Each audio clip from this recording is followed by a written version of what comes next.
যতটা না অপ্রচলিত তার চেয়ে বেশি সম্ভাবনার খেলা রাগবি। বিশেষ করে বিশ্ব রাগবিতে দিনে দিনে দাপট বাড়ছে এশিয়ানদের। ব্যতিক্রম নয় বাংলাদেশও। গেল কয়েক বছরে এখানে বেড়েছে রাগবির প্রসার। সবশেষ বিশ্ব স্কুল রাগবি প্রতিযোগিতায় বাংলাদেশ হয়েছিল অষ্টম। তাই তো পরিদর্শনে এসে এশিয়ার রাগবি কর্তাও জানালেন লাল সবুজের দেশে রাগবি ও তার সম্ভাবনার গল্প। You don't have to be so big.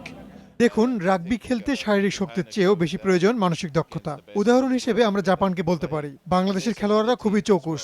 আমি 1 বছর আগে এখানে এসেছিলাম, সেই তুলনায় এবার খেলোয়াড়দের মানও বেড়েছে। আমরা চেষ্টা করছি এশিয়া রাগবির পক্ষ থেকে কোচদের এনে এখানে বিশেষ প্রশিক্ষণের ব্যবস্থা করাতে। So if children have a good physical education system, বেঞ্জামিনের কথার প্রতিফলন ঘটল মাঠেও। অষ্টম জাতীয় রাগবি প্রতিযোগিতার লড়াইটাও হয়েছে হাড্ডাহাড্ডি, যেখানে ফাইনালে সেনাবাহিনীর কাছে না পেরে উঠলেও নজর কেড়েছে চট্টগ্রাম জেলা। তবে খেলোয়াড়দের সবচাইতে বড় দাবি টুর্নামেন্টের ধারাবাহিকতা বজায় রাখা। নতুন খেলা হিসেবে আমাদের ওখানে আর কি নতুন করছে, সেই জায়গাতে আমাদের ফুটবল হচ্ছে, এটাকে অনেক অনেক মজা লাগে। আমাদের যদি পরিপূর্ণ একটা ভালো ট্রেনিং হয় তাহলে ইনশাল্লাহ আমরা সবাই মিলে একটা ভালো ফলাফল আনতে পারবো। যাবতীয় যা লাগে এগুলো দেবে, যদি এগুলো দেওয়ার মতো কেউ পিছনে থাকতো তাহলে আমরা মনে করি যে আমরা আরো উপর লেভেলে উঠতে পারতাম। গেমসের যে রুলস আছে এখানে নন বায়াসড একটা কম্পিটিশন, আমরা কোনো বায়াসড কম্পিটিশন চাই না।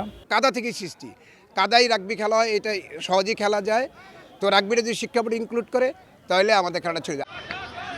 আসছে মে মাসে ঢাকা জেলার স্কুলগুলোকে নিয়ে হবে রাগবি উৎসব, যেখান থেকে বাছাইকৃতদের নিয়ে করা হবে বিশেষ ক্যাম্প। সঙ্গে সাফের আদলে দক্ষিণ এশিয়ার দেশগুলোকে নিয়ে একটি বিশেষ টুর্নামেন্ট করার পরিকল্পনাও আছে রাগবি ফেডারেশনের। মাহবুব রিমন, সময় সংবাদ, ঢাকা।